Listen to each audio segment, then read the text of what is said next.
2.2 seconds. That is how long it takes the fastest Porsche ever built to reach 60 miles per hour. To put that in perspective, in the time it takes you to read this sentence out loud, that car is already gone. But here is what makes this story interesting. The fastest Porsche in the world right now is not a 911. It is not a supercar with a screaming V8. It is not something that costs $2 million and lives in a locked garage. It is electric. It has 4 doors. And it will embarrass almost anything on the planet off a stoplight. This is the story of the fastest Porsche ever made, and how Porsche got here. Porsche has been obsessed with speed since 1948. But the obsession was never about raw numbers. It was about something more specific, performance you could actually use. Speed that felt connected to the driver. Not just fast, but precise. The 911 Turbo arrived in 1974 and rewrote what a production car could do. In an era when most American muscle cars were losing power to emissions regulations, Porsche bolted a turbocharger onto their flat six and produced something that left everything else standing still. For decades, the 911 Turbo S was the answer to the question, what is the fastest Porsche? Generation after generation, it got quicker. The numbers kept falling. 2.7 seconds, 2.6, 2.5. But Porsche was quietly building something else, something that nobody saw coming. In 2024, Porsche launched the Taycan Turbo GT, and the automotive world stopped. This is a 4-door electric sedan. It has back seats. It has a trunk. You could, in theory, pick up your kids from school in it. And it covers 0 to 60 miles per hour in 2.2 seconds. That is not a typo. 2.2 seconds.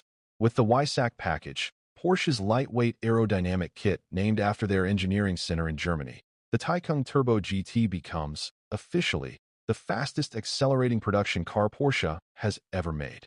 1,019 horsepower using overboost with launch control. Let that number settle.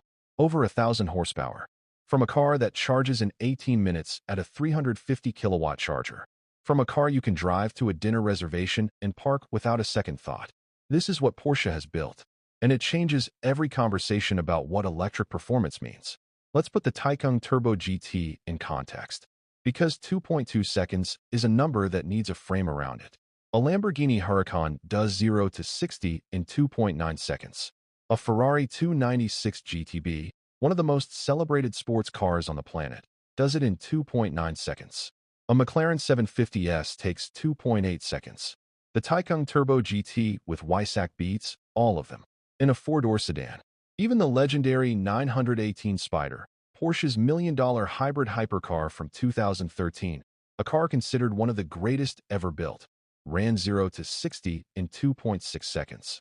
The Taycan Turbo GT beats that too, in a car that starts at around $230,000. Half the price of the 918. The top speed is 190 miles per hour, which is lower than the 911 Turbo S's 205 miles per hour. And that is the one honest concession.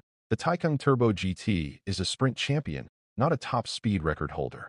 In a straight line from 0, nothing Porsche has ever made touches it. At 150 miles per hour and beyond, the 911 Turbo S is still the car to have. But 0 to 60, 0 to 100, 0 to 120, the 4-door electric sedan wins. Every time. But this is not a eulogy for the 911. The 2026 Porsche 911 Turbo S just raised its own bar. 701 horsepower from a 3.6-liter twin-turbo flat-six with T-hybrid technology. Twin electric turbochargers that eliminate lag so completely that the power feels less like an engine and more like a wall. 0 to 60, 2.4 seconds. Top speed, 205 miles per hour.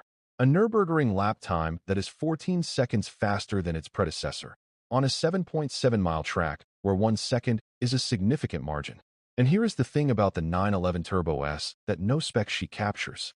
It does not feel like 701 horsepower. It feels like a car that is completely, utterly in control of itself. The power is precise. The feedback through the steering wheel is real. On a mountain road, in the rain, at 10 tenths. The 911 Turbo S is something the Taycan Turbo GT was never designed to be. 2 different philosophies. 2 different kinds of fast. Both of them carrying the same badge. So, what is the fastest Porsche in the world? By acceleration, the only measurement that matters in the real world, on real roads, in the moment that your right foot goes to the floor, the answer is the Porsche Taycan Turbo GT with Weissach Package. 2.2 seconds. 1,019 horsepower. 4 doors. Electric. Built in Stuttgart. And available, right now, at a Porsche dealer near you for approximately $230,000. By top speed. By the number that defines what a car is ultimately capable of when every limit is removed. The answer is still the 911 Turbo S. 205 miles per hour. From a flat-six engine that has been evolving since 1974. From a car that looks, roughly, like the car Porsche has been building for over 50 years. The fact that these two answers are different tells you everything about where Porsche is right now. They are not choosing between old and new. They are not abandoning the combustion engine or betting everything on electricity. They are running both at full speed and watching what the world decides. Speed used to be simple. Bigger engine, more cylinders, louder exhaust. Porsche proved it was never that simple. They proved it with the 911 Turbo in 1974. They proved it with the 918 Spyder in 2013. And they are proving it again right now, with an electric sedan that is faster than a Ferrari and a 911 that is more capable than any 911 that came before it. The fastest Porsche ever made is not the car you expected. And that is exactly the point. Tell me in the comments, which one would you choose? The 911 Turbo S at 205 miles per hour, or the Taycan Turbo GT that gets there first? Subscribe for more stories like this one, and I'll see you in the next video.